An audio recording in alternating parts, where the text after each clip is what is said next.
Good morning. Thank you for joining us for Pet Connect. I'm Tara Douglas. Each week we will talk about different aspects of pet ownership, as well as ways that we as a community can support our local animal shelter and our local nonprofit that works tirelessly to find homes for homeless pets, dogs and cats in the area, Feral Dogs of Avondale Mill. But before we get started with our special guest today, we're going to show some pictures from our viewers who have sent in some pictures of their dogs and cats too. And so each week we'll try to show some of these pictures, and if you have any special dogs and cats, this one is Tank. If you have any dogs and cats that you would like to show, just send some pictures into the studio here. And there at the bottom is the email where you can send a picture, and then your dog or cat can join Tank in the studio's famous dogs and cats. So our guests today, we actually have two. We have sisters Emma McGrady and Elisabeth Roberts. And before we get started with their volunteer opportunities that they've done, tell us a little bit about who you are. I'm Elisabeth Roberts. I graduated Sylacauga High School in 2018, and I graduated from UAB in 2021, and now I work at the library in Sylacauga. And I'm Emma McGrady. I graduated Sylacauga High School in 2019, and I'm still going to UAB. I should graduate this year or the next year, fingers crossed. And I currently work with Option Care Health. Okay, so tell us a little bit about growing up. Did you have pets? What got you interested in animals like you are? We grew up surrounded by a lot of animals. My mom, anytime she found a pet on the side of the road that didn't matter what they looked like, she was like, "You're coming home with me." So she brought them home. We had cats, dogs. All of them were rescue animals. So we really got a love for animals early on from our mom. And so we've always been surrounded by rescue animals, and they've been the best. So that's great. Now, do you have pets currently? Yes. Oh, absolutely. I'll start with mine, of course. I've got my two cats that I rescued. One I got from Indian Valley. There was a litter of kittens there that didn't have a mom. And then the other one I got from a person who their cat had kittens and they didn't have a way to distribute them. So we took one in and we have two cats now. I have two dogs and a cat. My dog I got from the shelter in Birmingham. One of our dogs just wandered up to our house. He was a really skinny puppy. He wouldn't leave, so now he's our baby. Mm-hmm. And then my cat I got, she was stuck on the roof of our church. She was a little feral kitten, and now she's the best cat ever. So great.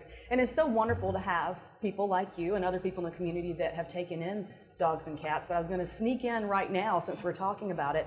We were able to sell 271 spay and neuter vouchers at the voucher sale on Saturday. And I thought I needed to give a shout out to Feral Dogs and to the community for such a wonderful turnout, because that's 271 dogs and cats that will not be having puppies or kittens that we'll have to rescue from schools and groups and things like that. So, and another little thing to sneak in, those vouchers, with Feral Dogs of Avondale Mill, they cover the cost, the difference of the voucher. So to sell that 271, Feral Dogs raised $6,049 for this community for that purpose. So as we're talking, especially with Emma and Elisabeth, about different ways that you can volunteer, always remember that every little bit helps, and donating some money to help their efforts can help us get rid of a lot of this problem and find homes for these dogs and cats in this area.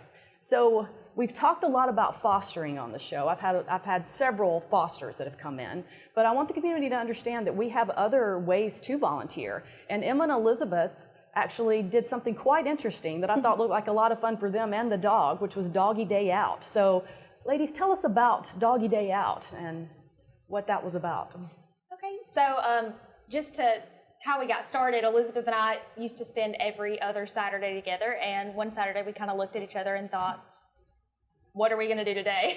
And so we've always loved animals, of course. We've always taken them up, had a good time with that. Obviously, we're at capacity, so we couldn't go steal another animal from the shelter or anything permanently, but we thought that we could go and ask to take one out and take it out of the shelter just to kind of give them a break and just really see what kind of animal they are and who they are on the inside. So we were able to call the shelter, let them know what we wanted to do, and then they picked a dog for us because we said we really didn't have any criteria. So they picked the dog, they picked Bruno, and we took Bruno out, and we just really had a good time with him. Yeah, it was a really good opportunity to see him outside of the shelter environment because that can be very stressful for him. We were talking earlier about when I got my dog. She was very scared and quiet in the shelter, but she really came out of her shell when I got her home. So it really was an opportunity to get him out. It was good for him, and it was good for us to be able to see kind of how he is outside of the shelter and really be able to speak on what kind of personality he has, what he likes, doesn't like, that kind of thing. So that gives the shelter so much information because you're right. When those dogs are in their kennel all day, it's hard to see what their personality truly is. Yeah.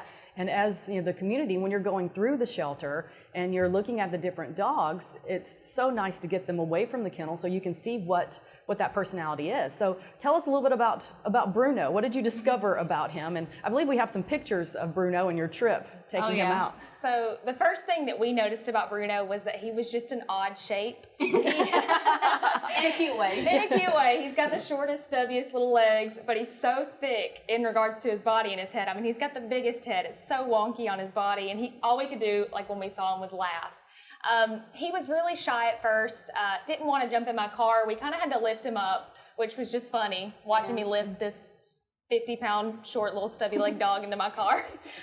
But eventually, we went and we got him a pup cup. We took him out. We took him to the lake, went on a walk with him, and we really got to see his personality shine as soon as we got him outside and got him away from just four walls. He really came out and started to shine, especially when we got to the water. Yeah, he, as soon as we got to Lake Howard, he jumped in the water, which was shocking. We didn't expect him to do that because he had been kind of shy and reserved. He rode in the car really well. And so we didn't expect that from him at all. He walks on the leash really well, though, too, which was nice to know because a lot of people do want to know, do they pull or anything? But he walked really well on the leash, loved the outdoors. And we actually took him to the pet store as well. And so we were able to see there was kids in there. And he loved them. So we were able to see that he was tolerant of kids because, like, my dog isn't a huge fan of kids, which is not something that I got to know beforehand. So it's really nice to know things like that. He doesn't like them in his face, but he's okay with them petting him and loving on him. So that's really important to know, I think, that they wouldn't know at the shelter unless a kid came to the shelter to play with them. So Which, by the way, you can go to the shelter and bring your family and take dogs out, even if you don't want to go to leave the shelter grounds and take a dog like Emma and Elisabeth did to Lake Howard and Civil War Trail. Then you can also, there's a pen at the shelter where you can bring the dogs out and let them just play and run, and they have the best time once they come out. They may be a little scared at first, but once they realize they're out there to have a good time, it's amazing to watch how much fun they have. So what was it like at Civil War Trail with Bruno walking around? We had Steve Masters on a couple of weeks ago talking about the trails and parks here in Sylacauga. It was so nice. The weather was just fantastic, so it was the perfect day to take him outside. It was just, we had to take the opportunity to see how he would do with that. So the first thing we did was walk the trail because we wanted to get him out and stretch his legs and kind of let him acclimate to everything. He was the best dog. I mean, it was a little slow walk. We let him sniff everything. He was super calm. He didn't pull at all. He didn't go ahead of us, go behind us. I mean, he really just stayed beside us and just had a good time. Super gentle, just so easy to walk. And then we decided we were going to take him next to the lake just to see, hey, is he going to take a sip? What's he going to do? And I mean, he hopped right in. He had the best time. Yeah, and you can see in the video, I don't know if they've played that yet. Yeah, we haven't had it on yet. Okay. Well, in the video when they play that, you can see him playing in the grass and everything. It was really funny to see him show a little bit of his personality when he was outside. So, and he definitely got a bath after that. So he's also good with taking a bath. Yeah. Oh, good. You really did everything. Yeah. Bruno had a spa day and an exercise day. Yeah, and we couldn't everything bring him else out like that. No, he was very muddy. Yeah. So. And of course, Bruno is still available for adoption at the shelter.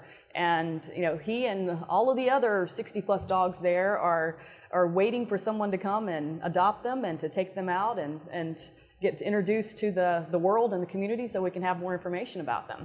Now, I've also run into the two of you at adoption events. We talked about the spay and neuter vouchers. At Pet Sense is where they have the voucher sales when they have them, although those vouchers are available throughout the year at Mud Cuts, but then they also have adoption events.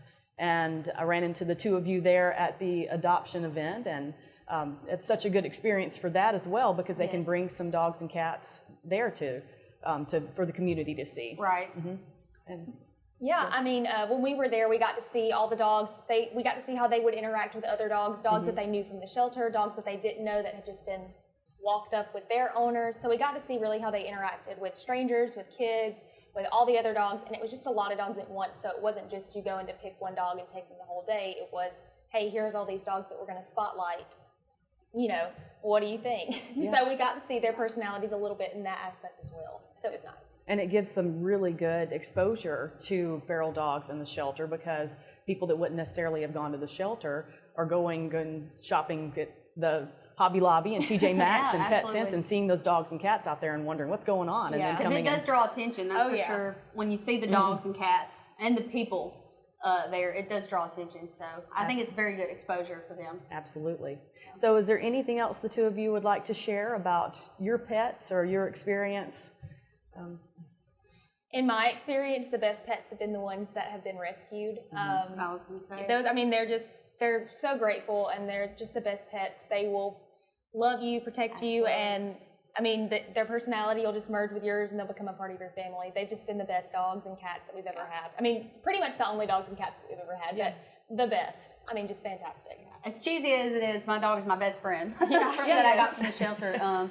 I got her in 2019, and we've been attached at the hip since then. So I would definitely, rescue is very close to my heart. And not everybody can rescue all the time, but that's why these other opportunities are a really good way to be able to still plug in and help without having to take one home with you. So. And that is a great thing to note, that there are so many ways to help, that if you can't adopt a dog, then you can take a dog out for a day. Or if you are interested in adopting a dog, you can go and take a dog out to see if that dog would be great for your family. Absolutely. And that would be good information for you, and the dog gets to have the best day ever. That's while right. you're around. So again, just before we go, share the process of how you can, like what exactly you did to go get a dog. Did you call the shelter? And Yeah, so we decided it was something we wanted to do. We checked the hours for the shelter because it would need to be within Working hours. yeah, their working hours. So we called and made sure it was something that they could do that day. They said, yeah, absolutely. We actually have a dog in mind because we were very open. We were like, we don't really care. We don't know what we're going to do. We just want to take one out. We don't care really what temperament they have. And they were like, we have the perfect dog. So they sent Bruno with us. And then we just had to have him back by a certain time. But it's a very easy process. It was very easy to go pick it up. You leave your name and number with the shelter so they can get in touch with you if they need to. But it's a very easy process. They double check with the dog, make sure that they have a proof of vaccination on file, just in case. Everything is set before you get there. You just come, you give them your name, your phone number. I believe we gave them our address too, just in case we decided to keep them forever and forgot to tell them. But other than that, it was super simple. We went in, we let them know who we were and why we were there, and they brought Bruno out soon after. So Yeah. well, that's great. Thank you so much for sharing your experience with us. We appreciate you coming on and telling the world about Bruno. Yeah. Hopefully we can find a home for him very soon. He's wonderful. He deserves a is. good Oh, home. yeah. So. He does it. So, join us next week. We will talk more about different pets and different ways that you can help the community. And make sure that you send in some pictures. We can have another featured pet next week, just like Tank there on the screen. And again, thank you both for joining us. Thank you. And we will see you next week. Thanks for tuning in.